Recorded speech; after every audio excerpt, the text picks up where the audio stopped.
제가 지난달에 뉴욕에 강의를 갔었어요. 퀸즈 성당이라는 데서 강의를 했는데 이 강의가 끝나고 이제 본당 신부님하고 사제관 올라가는데 따라오는데 이게 한국 사람이 안 따라오고 미국 여자가 따라오는 거예요. 미국 여자가 따라와갖고 그러는 거예요. 신부님, 자기가 신부님 강의를 한국말을 잘 못 알아들어서 잘 알아듣지는 못하지만은 너무 감동을 받았다고. 신부님은 정말로 하느님의 사람이라고.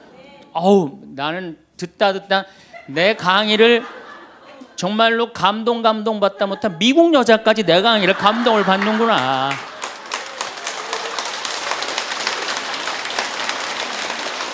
그래갖고 기분이 너무 좋아갖고 이제 그 여자하고 얘기를 하고 있는데 본당 신부님이 자꾸 나를 끄는 거예요. 사정안에 빨리 가자고.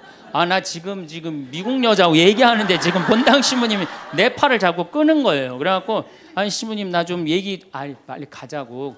나를 본당 신부님이 가자고 그랬는데 어떻게 가자고 그랬더니 본당 신부님이 조금 지나가더니 신부님이 그러는 거예요. 신부님 저 여자 이거라고 이거.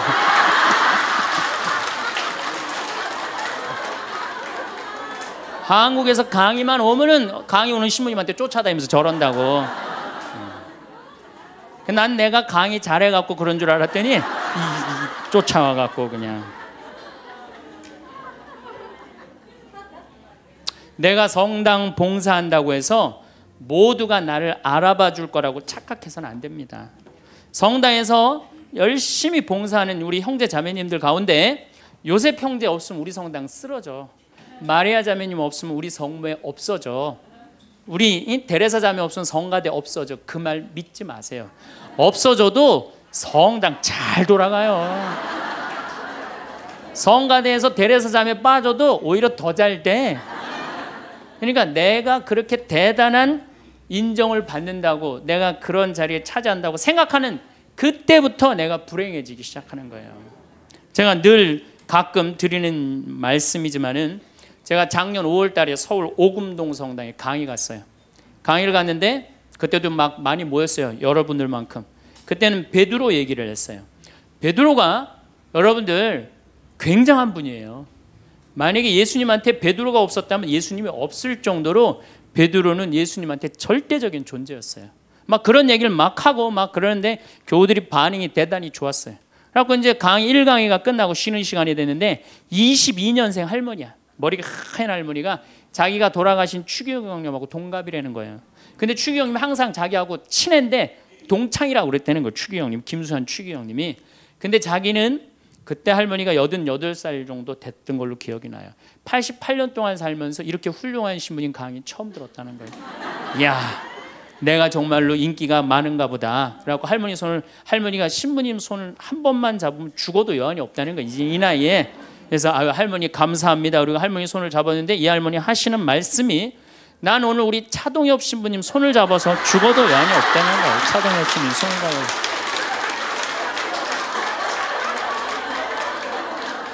그래서 제가 그랬죠. 할머니 저는 차동엽 신부가 아닙니다. 저는 황창현 신부입니다. 그렇게 분명히 말씀을 드렸는데 이 할머니는 황창현이라는 사람을 알지도 못하는 거예요. 그래갖고 또 뭐 상담하고 싶다는 분들이 있어서 상담을 쭉 하고 있는데 저쪽에 있는 할머니가 안 가고 기다리고 계시더라고요. 사람들이 다 떠나는데 할머니가 또 오셨어요. 이 유명한 신부님 손 한번, 우리 차동엽 신부님 손 한번 더 잡아보자고.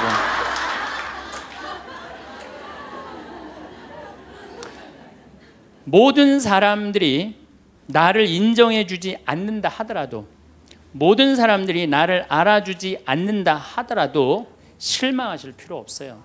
그리고 우리가 인생 살아가면서 모든 사람이 나를 인정해주는 일은 없어요. 그러니까 여러분들 가운데 모든 사람이 나를 좋아해. 이분은 사실은 나중에 불행의 씨를 갖고 있는 분이에요. 화의 씨를 갖고 있는 분이에요. 10명 중에 몇 명만 나를 좋아해도 성공해? 4명만 좋아해도 성공한 거예요. 아니 10명 중에 1명만 나를 믿어줘도 여러분들은 실패한 인생이 아니에요. 9명은 나를 인정하지 않을 수도 있어요. 근데 가끔 나는 우리나라 연예인들을 보면 안타까워요. 연예인들 막 인기가 좋잖아요. 인기가 좋은데 막 따라다니잖아요. 막 따라다니는데 그 연예인들 따라다니는 사람들을 보면은 많이 따라다녀 500명, 1000명이야.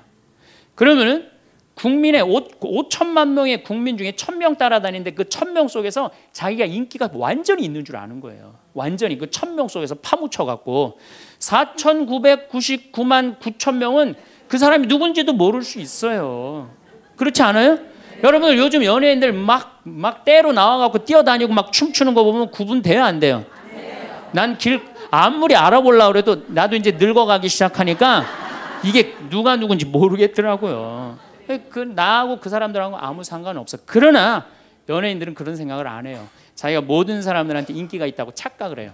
그런데 갑자기 댓글에 그게 노래냐, 그게 춤이냐, 그게 연기냐 이런 악성 댓글이 올라오면 그때부터 미치는 거예요.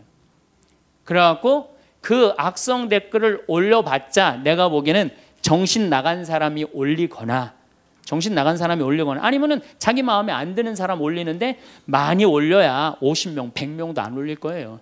자기를 좋아하는 연예인들은 저 일반 대중들은 보통 한 5,000명, 10,000명 되면은 그런 악성 댓글을 올리는 사람은 10명, 20명도 안 될 거예요.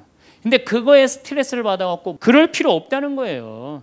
그러니까 우리가 살아가면서 여러분들도 여러분들한테 막 나쁜 소리를 하는 사람은 한둘이야.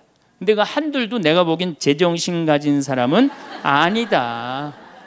그러니까 모든 사람들한테 내가 인정받지 못한다고 그래서 화낼 필요는 없다. 화는 날 때 보면 작은 일로 시작해서 크게 터집니다. 되게 아무것도 아닌 일로 화를 내기 시작해서 나중에 크게 터져.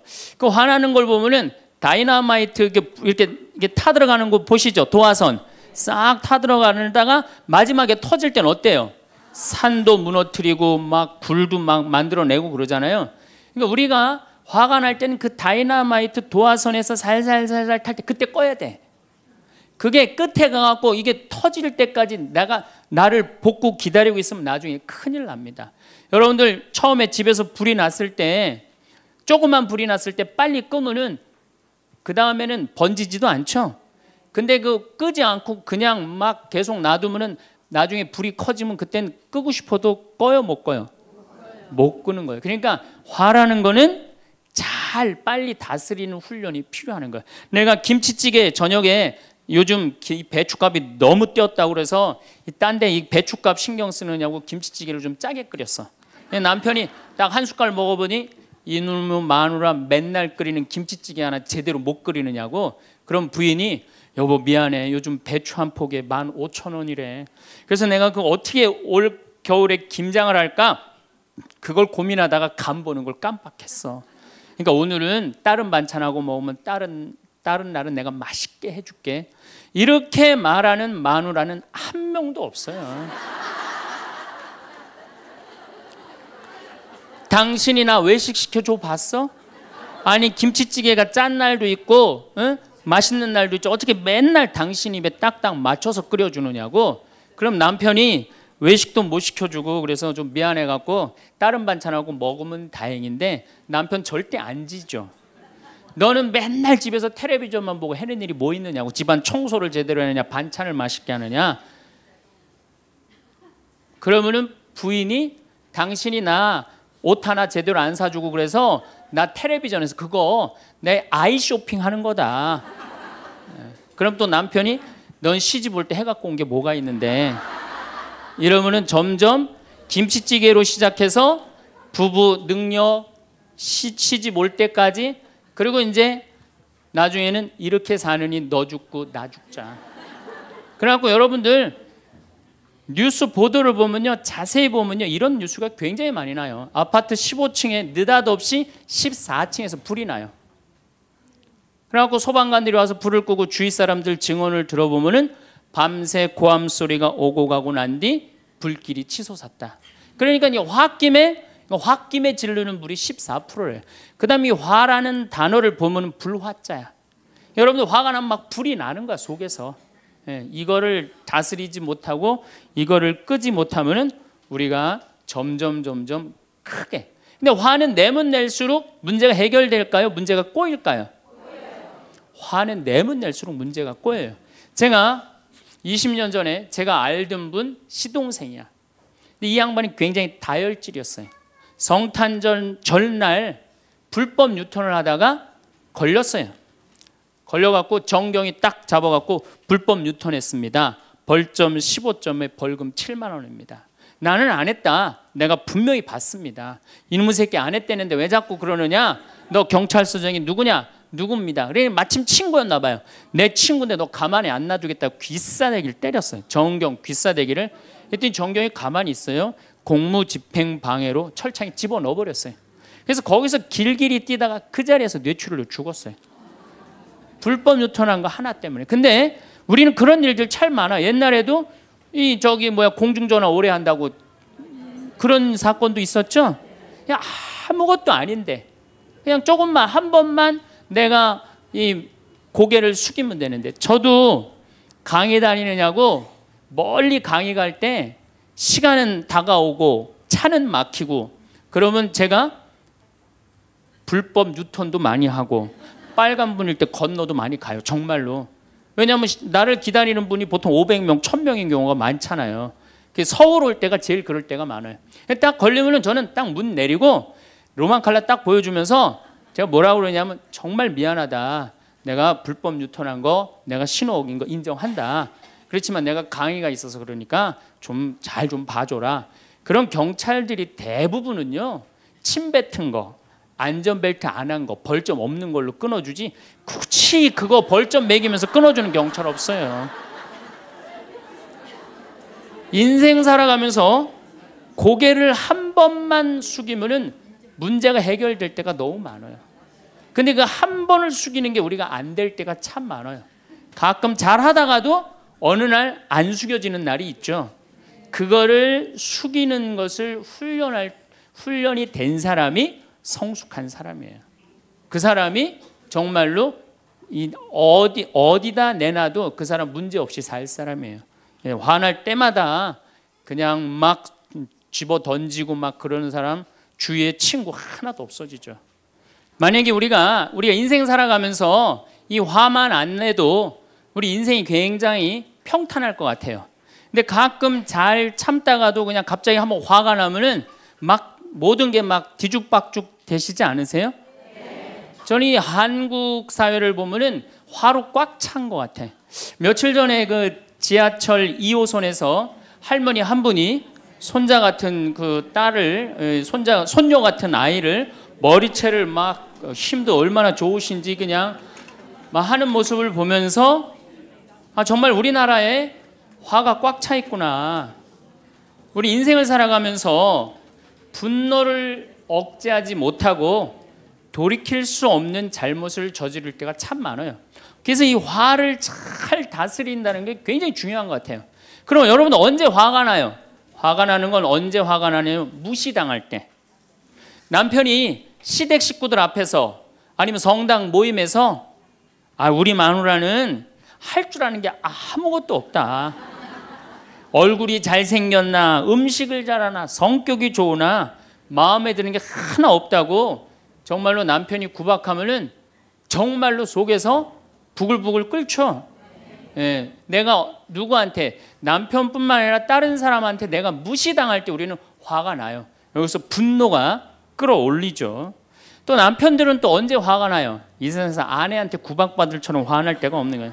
당신 월급이 얼마냐? 우리 뭐 먹고 사냐? 누구 남편은 마누라 밍크코트 해줬대더라. 막 이러면은 남편도 막 홧김에 눈이 확 돌아가는 거죠. 여러분들도 남편 아내 말고 또 누구한테 화날 때, 누구한테 무시당할 때 화가 나느냐면은 자식한테 무시당할 때 화나는 거예요. 더욱이 기가 막힌 거는 5살, 6살짜리한테 무시당하면요 막 끌어올라요. 여러분들 5살, 6살짜리가 막 엄마 말 안 듣고 살살 거짓말 시키면 화나요 안 나요? 뻔히 이놈이 거짓말하는 거 아는데도 살살 거짓말 시키면 엄마는 막 화가 나요. 그래갖고 엄마가 막 자백하라고 그러죠. 너 이게 거짓말 아니냐고. 그럼 애는 끝까지 감춰요. 그럼 엄마는 그거 감추는 게 화가 나갖고 애를 막 두들겨 패죠. 근데 사실은 여러분들 그 아이들한테 화나는 거는 애가 문제가 있어서 여러분들 마음 안에 화가 꽉 차 있어서 그래요. 아니 그 5살, 6살짜리가 거짓말하면 얼마나 하겠어요. 그리고 자기가 잘못하면은 거짓말하는 건 인간의 본능이에요. 여러분들 국회의원들 청문회 볼 때 보면 거짓말 해야 안 해요? 장관 후보자들 청문회 할 때 보면 거짓말 해야 안 해요? 아니 그렇게 대단한 자리에 올라간 사람도 거짓말 하는데 5살, 6살짜리가 거짓말 한다고 그게 화가 나갖고 두들겨 패고 그러면 안 되죠. 그리고 뻔히 얘가 거짓말하는 거 알면서도 확인한다고 계속 자백해라, 진실을 말해라. 내가 보니까 거짓말하는 애가 나쁜 게 아니라 그렇게 몰아채는 엄마가 훨씬 나쁜 거예요.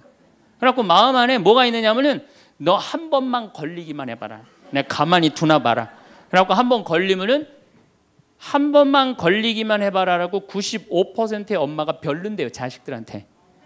그리고 걸리면은 두들겨 패는 엄마가 한 50%가 두들겨 팬대요. 어렸을 때 자식들한테. 이게 문제죠. 예. 또 누구 때문에 화가 나요, 여러분들? 죽지도 않는 시어머니 때문에 열받잖아요. 그냥 막 90, 100살이 됐는데도 그냥 안 죽고 그냥 건강하고 배고프다고 그러고 밥 내놓으라고 그러고. 또 우리 또 할머니들은 누구 때문에 화나요? 내 마음 몰라주는 며느리 때문에. 그러니까 사실은 화는 어디서 가장 많이 나느냐면 가정 안에서 가장 많이 나는 것 같아요. 다른 데보다는 가정 안에서 자식 때문에, 남편 때문에, 부모 때문에, 아니면 며느리 때문에 화가 나는 거죠. 또 우리가 언제 화가 나요? 식구 가운데 자기만 손해보고 희생한다고 생각할 때 화나요, 안 나요? 오빠는 대학 보내고 나는 고등학교밖에 안 보냈어. 그럼 부모님한테 막 화가 나요, 안 나요? 나죠? 성당에서도 화날 때가 언제예요? 나는 성모에서 맨날 부엌에서 그냥 겉절이 김치 담그고 그냥 맨날 하는데 그냥 반찬 다 만들어갖고 내놓으면은 생전 성당에도 안 보이던 여자가 그냥 싹 여우같이 차려입고 와갖고 그거 딱 차려놓은 거 딱 들고 신부님 앞에 딱 가서 거기서 그냥 헤거리고 그거 주워 먹은 거 보면은 이 식당에서 나는 그냥 완전히 그냥 식순이로 그냥 하다가 그냥 그거 보면 화 나요, 안 나요? 나죠? 내가 손해 본다고 생각할 때 화가 나는 거예요. 성당 공동체에서 제일 미치는 건 뭐냐면은 누군가 자기를 비난하고 다니고 있어. 근데 그 사람이 누군지를 모르겠어. 나를 두고 분명 욕을 하는데 그럴 때 화가 나요, 안 나요? 날 때 많죠. 열받는 분 계신가 보다. 내가 시집 가서 내 시동생 어버 키우고 대학 보내고 장가 보내고 시누이도 그렇게 시집 다 내보냈어. 그래갖고 정말로 똥구멍이 찢어지게 가난한 집에 이 집에 와갖고 정말 다 이렇게 하고 다 먹고 살 만큼 해놨어. 그런데 환갑이 됐어. 그래갖고 야 내가 시집 와갖고 그렇게 잘해줬는데 내 환갑 때 다이아 반지를 해갖고 올 것이냐 유럽 여행 티켓을 갖고 오실 것이냐 기다리고 있는데 시동생 시누이들이 딱 환갑 때 왔는데 10만 원 봉투에 딱 넣어갖고 왔어. 그거 보면 열 받아요, 열 안 받아요? 열 무지하게 받죠. 네. 그래갖고 내가 너희들하고 인간관계를 갖나 봐라. 그리고 인간관계 끊고 사는 사람들도 많아요. 해준 게 돌아오지 않을 때. 그렇죠? 내가 잘해줬는데 돌아오지 않을 때. 근데 우리는 살아가면서 여러분들 이제까지 은혜 받은 만큼 다른 사람한테 은혜 갚으셨어요? 저는 신부 되기까지 많은 신부님들, 많은 수녀님들, 많은 교우들이 저를 도와줬어요. 근데 신부 돼갖고 일일이 그분들한테 쫓아다니면서 다 감사했는가? 생각해보니까 다 하지 못했더라고요. 나도 다 감사하지 못했는데 내가 그 감사를 받지 못한다고 화낼 필요는 없지 않는가 그런 생각이 들어요. 제가 신학교 다닐 때 우리 학장 신부님이 돌아가신 배문환 신부님이 영성훈화 할 때 아주 이해하지 못하는 훈화를 꼭 하셨어요. 여러분들은 본당 신부가 돼갖고 교우의 40%만 지지를 받아도 여러분들은 성공하는 신부입니다. 근데 전 신학생 때 이해가 안 갔어요.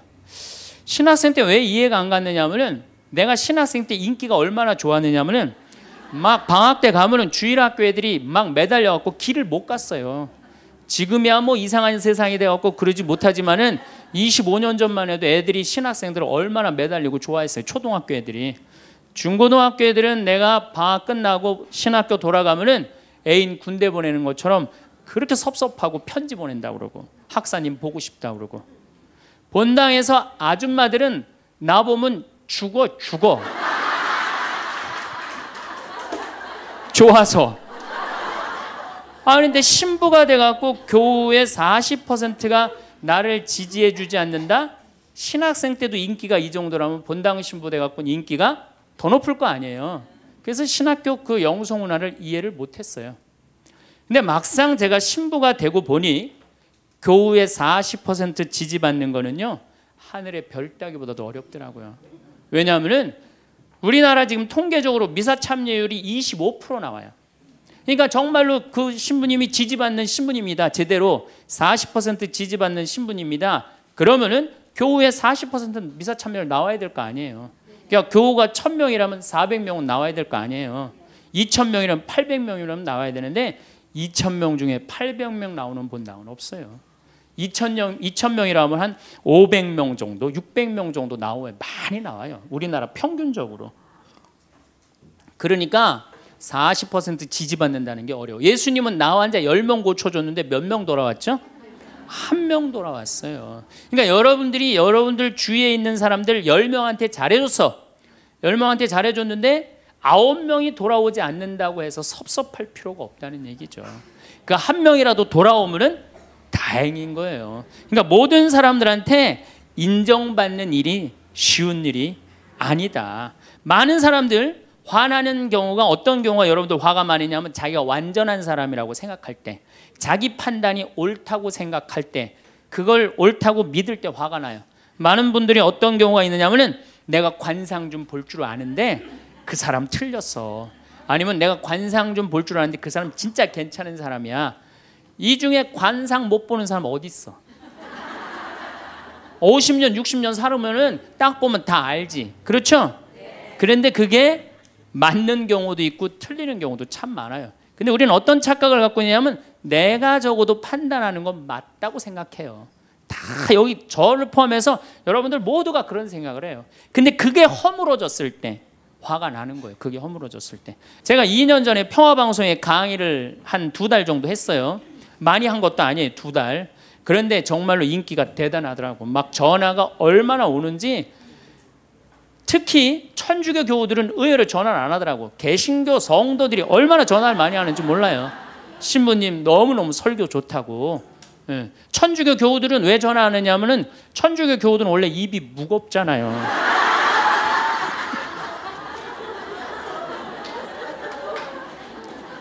급기야는 목사님이 전화를 하셨어요. 신부님 우리 교회에 와서 설교를 주일 예배에 좀 해달라는 거예요. 그래서 제가 주일 예배에 가서 설교를 했어요.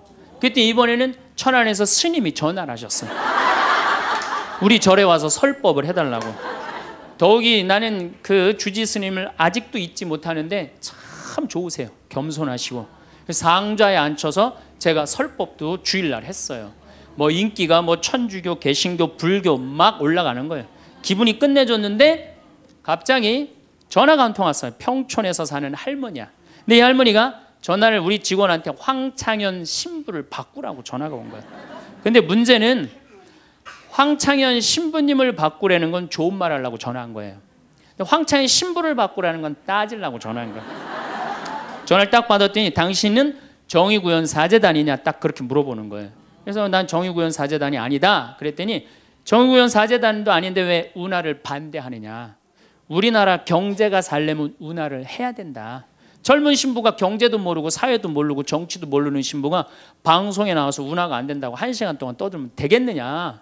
그리고 당시 수원교구 주보에다가 운하 안 된다고 한 달을 주보에다 써내는데 그 60만 명, 70만 명이 있는 주보에다 그런 글을 쓰면 되느냐. 그리고 당신 앞에 행복론 강의도 하나도 재미없었다. 나와서 방송 나와서 강의하지 말아라. 그래서 전화를 탁 끊는 거예요. 제가 기분이 좋았겠어 나빴겠어요? 기분은 나빴지만 그 할머니 때문에 화를 주체하지 못해서 내가 안 되겠다 이 생각은 안 했어요. 생각이 다 틀린 거예요. 생각이 틀리고 상황이 다 틀린 거예요. 내 강의를 듣는 사람이 10,000명이라면 10,000명 중에 5,000명은 나하고 생각이 같을 수 있어요. 근데 5,000명은 나하고 틀릴 수 있어요. 5,000명이 틀리다고 그 5,000명 때문에 화낼 필요는 없다. 아, 나하고 틀릴 수도 있구나. 이렇게 생각하면은 마음이 편안하거든요. 근데 그런 것 때문에 뭐 화를 내고 열낼 일이 뭐가 있어요. 또 한 번은 내가 노인에 대한 강의를 했어요. 우리 이제 안 죽는다. 우리 이제 100살까지 산다. 110살까지 산다. 그러니까 자식들한테 재산 물려주지 말고 다 여러분 위에 쓰다가 죽어라. 그리고 통장에 얼마만 남기면 되냐? 500만 원만 남겨라. 500만 원만. 그렇게 마음껏 쓰다가 죽을 때는 돌아다니다 지치면은 그냥 죽을 땐 꼴까닥 죽어라. 네, 이렇게 강의를 했더니 정말로 할머니들이 이번에는 전화를 무지하게 하는 거예요. 너무너무 내 노년을 확실히 알려줘서 고맙다고. 이번엔 순천에 있는 할아버지가 전화를 하셔서 신부님, 저는 70 먹은 노인인데 침례 교회를 다닙니다. 근데 신부님 강론을 듣고 가슴이 뻥 뚫렸다는 거예요. 내가 남은 인생 30년이나 남았는데 어떻게 살아야 되는지 너무너무 잘 들었다고. 근데 신부님이 다음 주에 이제 돈 다 쓰다가 꼴까닥 죽는 방법을 알려준다고 그랬는데 그 주간에 당신이 어딜 가갖고 못 들었대, 내 강의를. 그래갖고 꼴까닥 죽는 방법을 알려달라고 전화를 했더라. 야, 정말로 이 순천의 할아버지도 나한테 전화를, 기분이 너무너무 좋더라고요. 근데 하느님은 참 짓궂게도 그 전화 끊자마자 이번에는 저 부산에서 전화가 왔어요. 황창현 신부를 바꾸라고. 전화를 딱 받았더니 당신이 황창현 신부냐고. 내가 황창현 신부라. 당신 요즘 왜 그런 강의를 방송에서 나와서 해서 집안을 평지 풍파를 일으키는 거야. 그러니까 내 강의를 듣고 시어머니일 거예요. 시어머니가 내 강의를 듣고 며느리를 불러서 한 소리 한 거지. 나 안 죽는데더라. 너 나 다 나 위해서 쓰다가 나 통장에 500만 원만 남길 테니까 나한테 유산 받을 생각 꿈도 꾸지 말아라. 그렇게 이제 얘기를 한 거야. 그러니까 그냥 열받으니까 나한테 전화를 한 거죠. 그런 강의 하지 말라고. 그리고 그 자매는 한마디 더 하더라고요. 당신 강의하는 거 재수 없다고 그랬죠.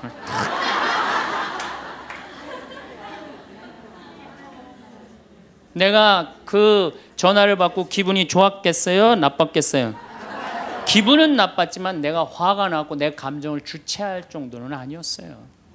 왜? 상황이 틀리니까. 얼마든지 내가 공격받을 수 있는 얘기를 한 거니까. 그런 다른 의견이 있을 수 있는 거예요. 그걸 일일이 다 대응하려고 그러면요, 나중에 내가 어떻게 될 것 같아요? 미쳐요. 미쳐요. 제가 17년 전, 벌써 18년 전이네요. 철산성당이라는 경기도 광명 보좌신부를 했어요. 보좌신부를 했는데 거긴 교우가 14,000명이야. 14,000명. 예비자 교리반을 딱 맡았는데 100명이 딱 있는 거예요. 새로 신부는 됐지. 그냥 교리 교환을 신학교 때 얼마나 공부를 열심히 하고 준비를 열심히 했어요. 100명이 있으니까 기분이 너무 좋더라고요. 그래서 그냥 교리를 그냥 얼마나 열심히 했는지 몰라요. 근데 한 달이 지났는데 늘어나도 전찬을 판국에 이게 줄어들기 시작하는 거예요. 90명으로 줄어드는 거예요. 2달이 지났는데 80명으로 줄어드는 거예요. 3달이 지났는데 진짜 딱 반토막이 나더라고. 50명으로. 그랬더니 봉사자들이 맥주하고 안주를 사갖고 와서 나를 위로해 주는 거예요. 신부님, 실망하지 말아라. 원래 교리반이 이렇게 어중이 떠중이 다 떠나고 이렇게 오리지널만 3개월 지나면 딱 남는다. 그리고 실망하지 말으셔야 되는 이유가 수녀님 반은 더 떨어졌다. 그러니까 실망하지 말아라.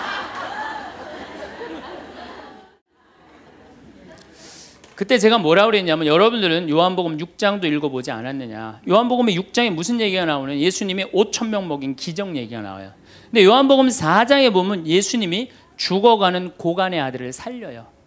그냥 예수님 활동하자마자 첫 기적은, 요한복음에서 첫 기적은 가나에 술 많게 하는 기적이고, 두 번째 기적이 뭐냐면은 죽어가는 고간의 아들을 살리는 거예요. 그럼 죽어가는 고간의 아들을 여러분들 본당 신부가 새로 발령받아 와서 내 아들이 암으로 막 죽어가.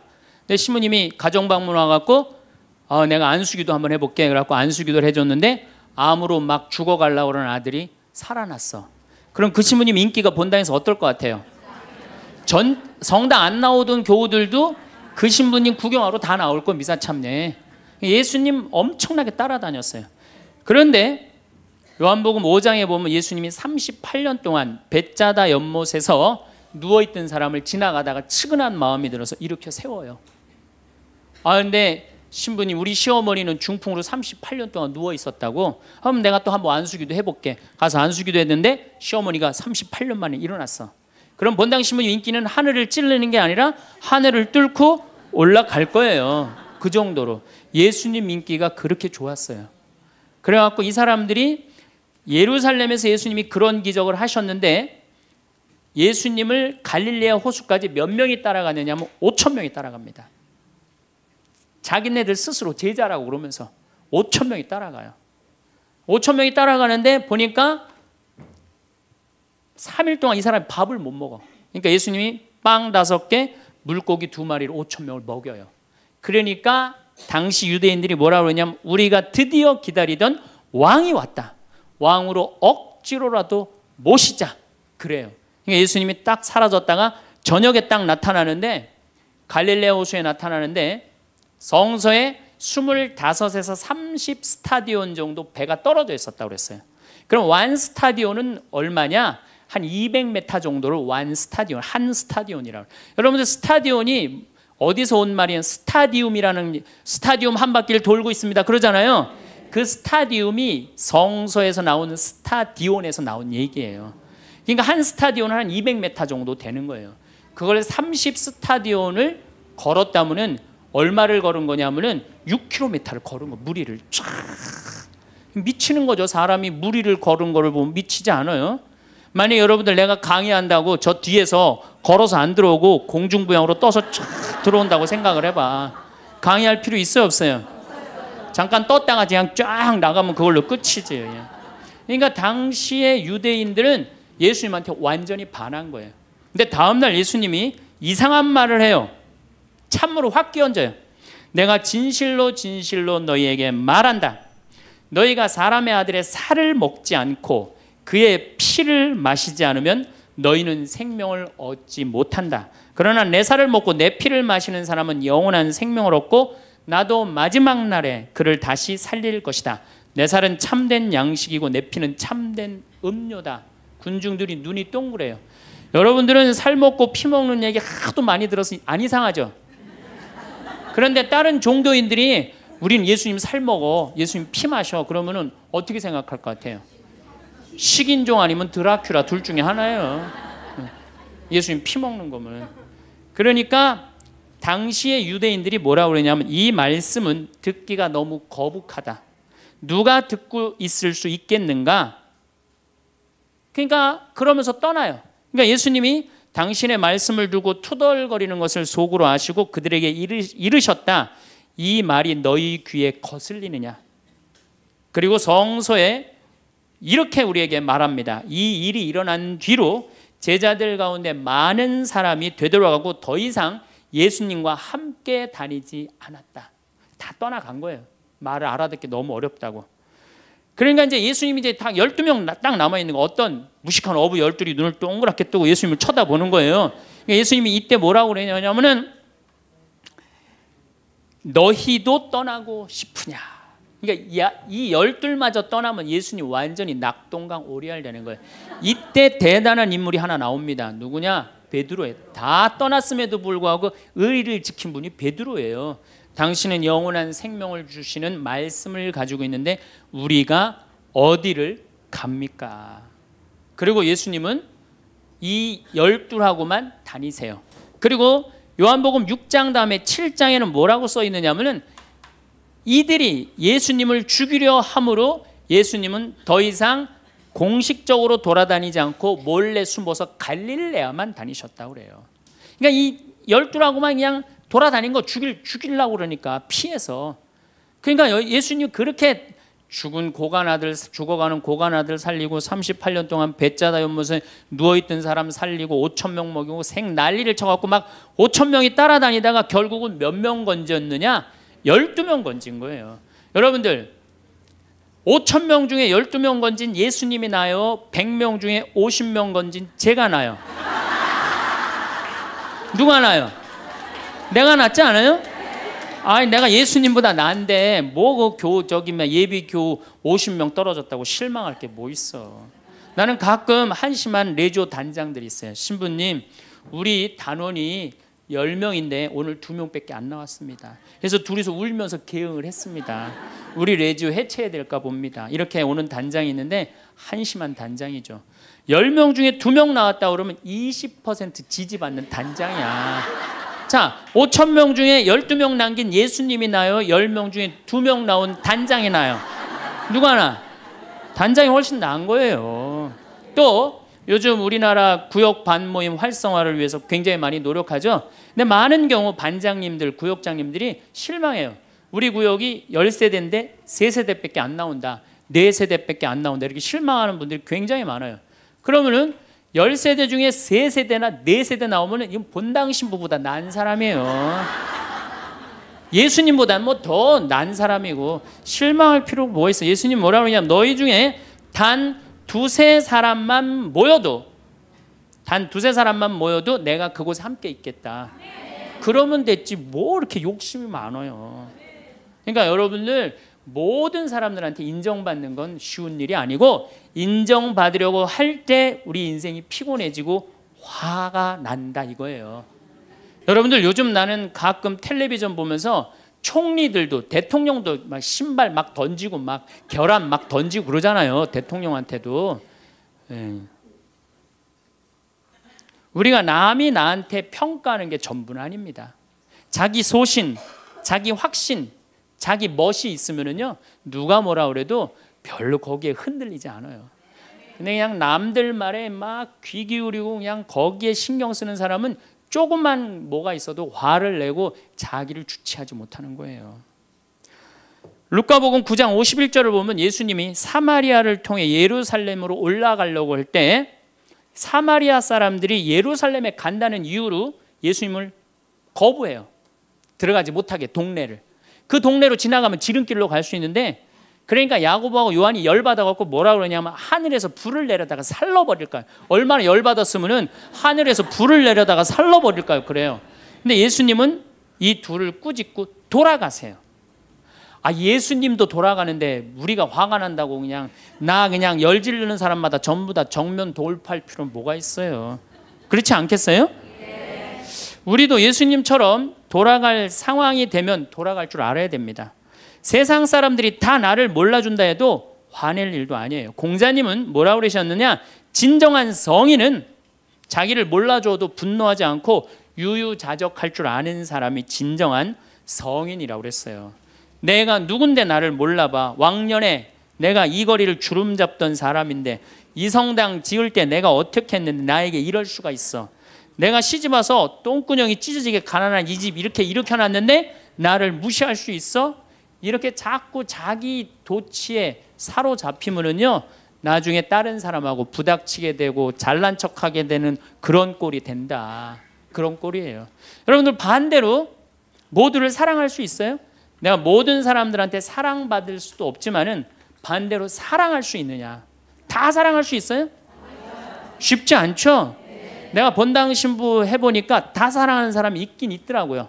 누가 다 사랑하느냐면 머리에 꽃 꽂은 여자가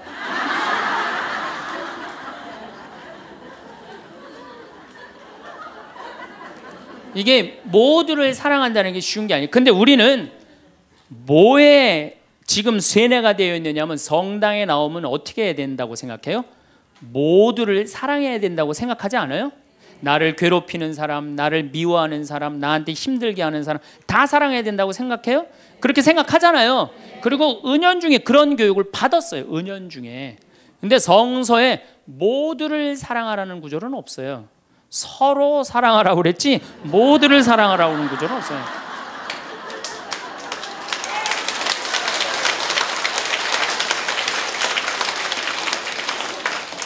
그러면은 이 모두를 이 사랑하는 게 얼마나 어려우느냐 이 얘기만 하고 다음 시간에 얘기하도록 하겠습니다. 사람은요 동그란 사람이 있고 네모난 사람이 있고 세모난 사람이 있고 별난 사람이 있어요. 그렇죠?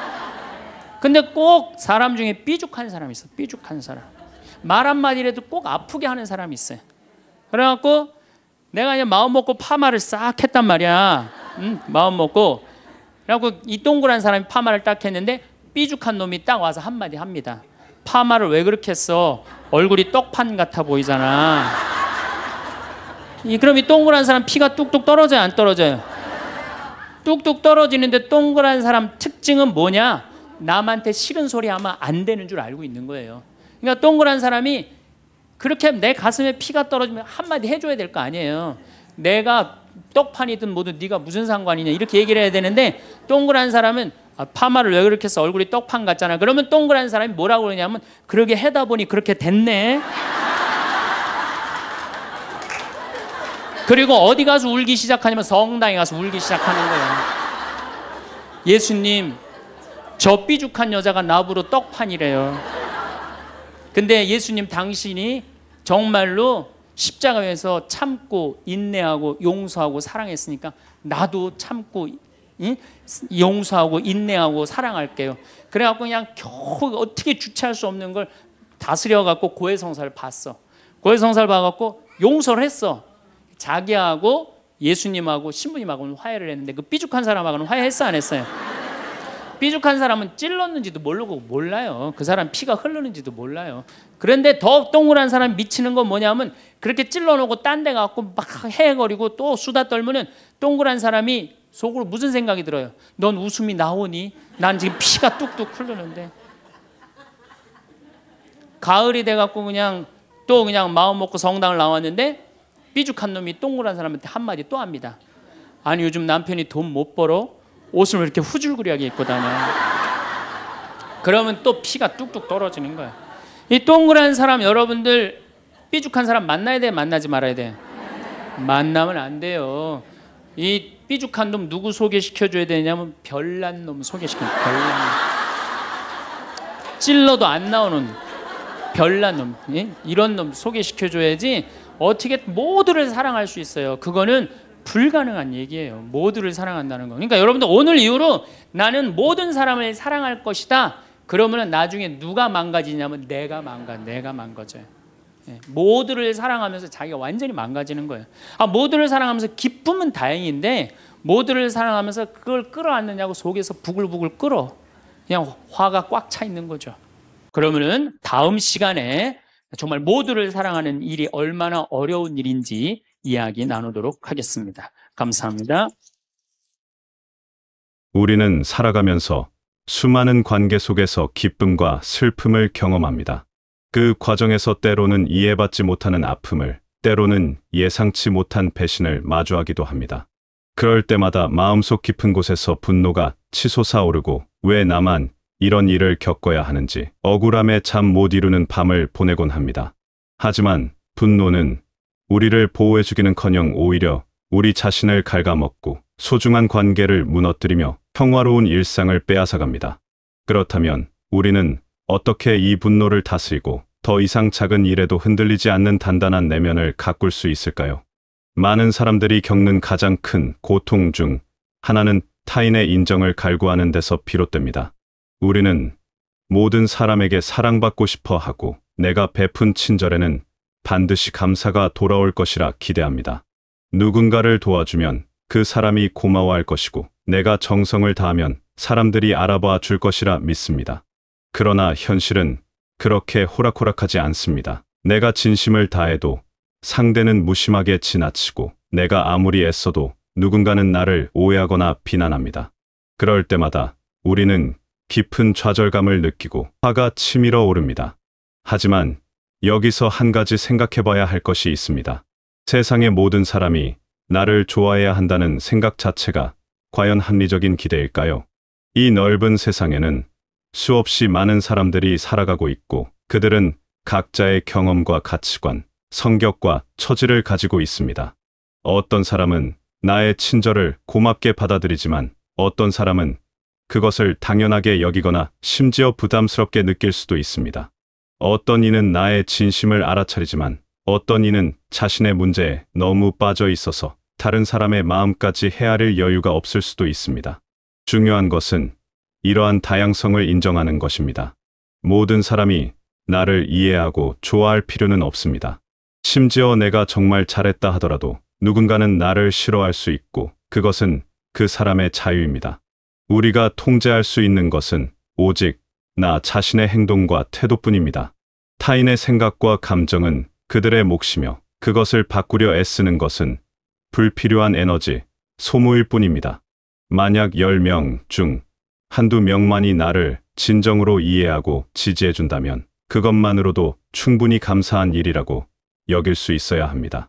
진정한 평화는 외부의 인정에서 오는 것이 아니라 나 자신을 굳건히 세우는 데서 시작됩니다. 남들이 나를 어떻게 생각하든 내가 옳다고 믿는 바를 실천하며 살아가는 것. 그것이 바로 흔들리지 않는 삶의 토대입니다. 물론 이것이 쉬운 일은 아닙니다. 우리는 사회적 존재이기 때문에 타인의 시선과 평가에 민감할 수밖에 없습니다. 하지만 그 민감함이 나를 지배하도록 내버려 두어서는 안 됩니다. 누군가 나를 몰라줘도 괜찮고 누군가 나를 오해해도 괜찮습니다. 내가 나를 알고 내가 나를 믿는다면 그것으로 충분합니다. 분노를 다스리는 두 번째 교훈은 작은 불씨를 끄는 훈련입니다. 대부분의 큰 분노는 처음부터 거대한 것이 아닙니다. 사소한 일에서 시작해서 점점 커지고 쌓이고 결국 걷잡을 수 없는 폭발로 이어집니다. 누군가 나에게 무례하게 말했을 때, 약속을 어겼을 때, 내 마음을 몰라줄 때 우리는 그 순간 작은 불편함을 느낍니다. 그런데 그 불편함을 그냥 넘기지 못하고 계속 곱씹으면서 점점 더 화를 키워갑니다.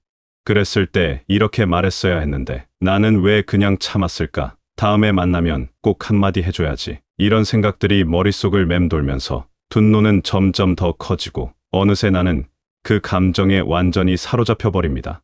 문제는 이렇게 커진 분노가 아무것도 해결해주지 못한다는 것입니다. 오히려 상황을 더 악화시킬 뿐입니다. 화를 내면 상대방은 방어적이 되고 관계는 더욱 꼬이고 내 마음은 더욱 상합니다. 결국 아무도 행복하지 않은 결과만 남게 됩니다. 그렇기 때문에 분노를 다스리는 가장 효과적인 방법은 그것이 작을 때, 아직 불씨 정도일 때 바로 끄는 것입니다. 누군가 나에게 불쾌한 말을 했다면 그 순간 그것을 크게 받아들이지 않고 흘려보내는 연습을 해야 합니다. 그 사람도 기분이 안 좋았을 수 있고 실수로 그런 말을 했을 수도 있으며 혹은 원래 그런 성격일 수도 있습니다. 어떤 경우든 그것을 나에 대한 공격으로 받아들이고 반격할 준비를 하는 대신 그냥 그럴 수 있다고 여기고 넘어가는 것입니다. 물론 이것이 모든 것을 참고 살라는 뜻은 아닙니다. 정말 중요한 문제, 반드시 짚고 넘어가야 할 일이라면 냉정하고 차분하게 대화를 나누어야 합니다. 하지만 대부분의 일상적인 불편함은 굳이 크게 만들 필요가 없는 것들입니다. 작은 실수, 사소한 오해, 별것 아닌 말실수들을 일일이 문제 삼다 보면 삶은 전쟁터가 되어버립니다. 여러분의 소중한 에너지를 그런 것들에 낭비하지 마십시오. 작은 불편함이 생겼을 때 잠시 숨을 고르고 이렇게 생각해 보십시오. 이것이 정말 내 에너지를 쓸 만큼 중요한 일인가? 일주일 뒤에도 이 일을 기억하고 있을까? 대부분의 경우 답은 아니오일 것입니다. 분노를 다스리는 또 다른 중요한 방법은 때로는 한 발 물러설 줄 아는 지혜를 갖는 것입니다. 우리는 종종 자존심 때문에 불필요한 싸움을 이어갑니다. 내가 틀렸다는 것을 인정하기 싫어서, 지는 것이 싫어서, 고개를 숙이는 것이 창피해서 끝까지 버팁니다. 하지만 이런 고집은 결국 나 자신을 더 힘들게 만들 뿐입니다. 만약 내가 잘못했다면 솔직하게 인정하는 것이 훨씬 더 성숙한 태도입니다. 미안하다고 말하는 것이 나를 작게 만드는 것이 아니라 오히려 더 큰 사람으로 만들어줍니다. 또한 상대방이 터무니없는 비난을 할 때, 억지를 부릴 때도 꼭 정면으로 맞서야만 하는 것은 아닙니다. 때로는 그냥 그 자리를 피하는 것이 최선의 선택일 수 있습니다. 이기고 지는 것이 중요한 것이 아니라 나의 평화를 지키는 것이 더 중요하기 때문입니다. 말이 통하지 않는 사람과 아무리 논쟁을 해봤자 시간과 에너지만 낭비될 뿐입니다. 그럴 때는 그저 조용히 그 상황에서 벗어나는 것이 현명합니다. 도망치는 것이 아니라 불필요한 소모를 피하는 것입니다. 진정한 용기는 싸우는 것이 아니라 싸우지 않아도 될 때를 아는 것입니다. 마지막으로 모든 사람을 사랑해야 한다는 강박에서 벗어나야 합니다. 우리는 어릴 적부터 사랑과 용서, 포용과 이해라는 가치를 배워왔습니다. 물론 이것들은 아름다운 가치이고 우리가 추구해야 할 덕목들입니다. 하지만 그것이 나 자신을 희생하면서까지 지켜야 할 절대적인 규칙은 아닙니다. 모든 사람을 똑같이 사랑하고 모든 관계를 유지하려고 애쓰다 보면 결국 나 자신이 무너지게 됩니다. 어떤 사람들은 우리에게 긍정적인 에너지를 주고 함께 있으면 편안하며 서로를 존중하고 이해합니다. 이런 관계는 소중히 가꾸어 나가야 합니다. 하지만 반대로 어떤 사람들은 우리에게서 에너지를 빼앗아가고 끊임없이 상처를 주며 나를 힘들게 만듭니다. 이런 관계까지 억지로 유지하려고 애쓸 필요는 없습니다. 나를 존중하지 않는 사람을 내가 굳이 존중해야 할 이유가 없고 나에게 상처를 주는 사람에게 계속 마음을 열어둘 필요도 없습니다. 많은 사람들이 이런 생각에 죄책감을 느낍니다. 내가 너무 이기적인 것은 아닐까? 더 너그럽게 이해하고 받아들여야 하는 것은 아닐까? 하지만 자신을 보호하는 것은 이기심이 아니라 생존입니다. 나를 해치는 관계를 끊어내는 것은 냉정함이 아니라 지혜입니다. 여러분은 세상의 모든 사람을 사랑할 의무가 없습니다. 여러분에게 주어진 시간과 에너지는 한정되어 있고 그것을 어디에 쓸지는 여러분이 선택할 수 있습니다. 나를 괴롭히는 사람과의 관계를 정리한다고 해서 나쁜 사람이 되는 것이 아닙니다. 오히려 그것은 나 자신을 사랑하는 행위입니다. 자신을 사랑하지 않으면서 다른 사람을 진정으로 사랑할 수는 없습니다. 내 마음이 상처로 가득 차 있는데 어떻게 다른 사람에게 따뜻함을 줄 수 있겠습니까? 내 안의 평화가 무너져 있는데 어떻게 다른 사람과 평화로운 관계를 맺을 수 있겠습니까? 그렇기 때문에 나 자신을 먼저 돌보는 것이 이기적인 것이 아니라 오히려 더 건강한 관계를 위한 필수적인 과정입니다. 어떤 사람들은 나를 계속해서 찌르고 상처를 주면서도 내가 참고 받아들이기를 요구합니다. 그들은 나의 인내를 당연하게 여기고 내가 화를 내면 오히려 나를 비난합니다. 이런 관계는 결코 건강할 수 없습니다. 진정한 관계는 서로를 존중하고 서로의 경계를 인정하며 서로에게 상처를 주지 않으려 노력하는 것입니다. 만약 상대방이 이런 노력을 전혀 하지 않는다면 그 관계는 이미 균형이 무너진 것입니다. 그럴 때는 과감하게 거리를 두는 것이 필요합니다. 거리를 둔다는 것이 반드시 완전히 관계를 끊는다는 의미는 아닙니다. 때로는 물리적으로 멀어지는 것, 만나는 횟수를 줄이는 것, 깊은 이야기를 나누지 않는 것만으로도 충분합니다. 중요한 것은 그 사람이 더 이상 나에게 상처를 줄 수 없도록 적절한 경계를 설정하는 것입니다. 이것은 상대방을 미워하거나 복수하는 것이 아니라 단지 나 자신을 보호하는 것입니다. 여러분에게는 그럴 권리가 있습니다. 분노를 다스리고 흔들리지 않는 삶을 산다는 것은 결국 나 자신에 대한 확신을 갖는 것입니다. 모든 사람에게 인정받지 못해도 괜찮고 모든 사람과 좋은 관계를 유지하지 못해도 괜찮으며 때로는 화를 내지 않고 조용히 물러서는 것도 괜찮다는 것을 아는 것입니다.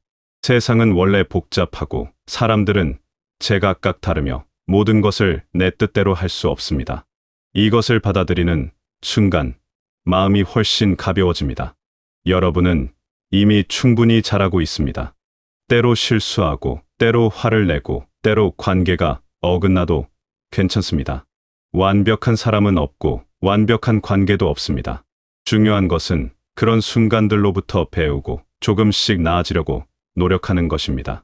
작은 불씨를 끄는 연습을 하고 나를 괴롭히는 관계에서 벗어나며 타인의 시선보다 나 자신의 평화를 우선시하는 것. 이런 작은 실천들이 모여서 결국 흔들리지 않는 단단한 내면을 만들어줍니다. 분노는 우리를 지배하는 것처럼 보이지만 사실 우리가 선택할 수 있는 것입니다. 화를 낼 것인가 말 것인가, 작은 일을 크게 만들 것인가 말 것인가, 새로운 관계를 계속 유지할 것인가 말 것인가. 이 모든 것은 여러분의 선택입니다. 그리고 여러분은 현명한 선택을 할 수 있는 힘을 가지고 있습니다. 그 힘을 믿으십시오. 여러분 안에는 이미 평화가 있고 지혜가 있으며 흔들리지 않을 수 있는 단단함이 있습니다. 다만 그것을 발견하고 키워나가는 과정이 필요할 뿐입니다. 이 여정이 때로는 외롭고 힘들 수도 있습니다. 모든 사람을 사랑하지 않아도 된다는 것을 받아들이는 것, 나를 괴롭히는 사람과 거리를 두는 것, 작은 일에 분노하지 않는 것. 이 모든 것이 처음에는 어색하고 불편할 수 있습니다. 하지만 그 불편함을 견디고 나면 여러분은 전에 없던 자유를 경험하게 될 것입니다. 더 이상 타인의 평가에 흔들리지 않는 자유, 불필요한 분노에서 벗어나는 자유, 나를 해치는 관계로부터 자유로워지는 것. 그것이 바로 진정으로 평화로운 삶입니다. 여러분의 마음에 평화가 깃들고 더 이상 작은 일에도 흔들리지 않는 단단한 내면을 가꾸어 나가시길 바랍니다. 모든 사람에게 사랑받으려 애쓰지 말고 나를 진정으로 소중히 여기는 사람들과 깊은 관계를 맺으시길 바랍니다. 작은 불씨가 큰 불이 되기 전에 지혜롭게 끄고 때로는 한 발 물러서는 용기를 가지시길 바랍니다.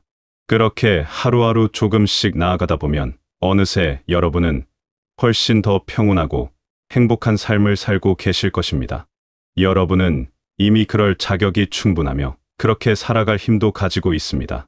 부디 그 힘을 믿고 여러분 자신을 사랑하며 평화로운 나날을 만들어 가시길 바라겠습니다.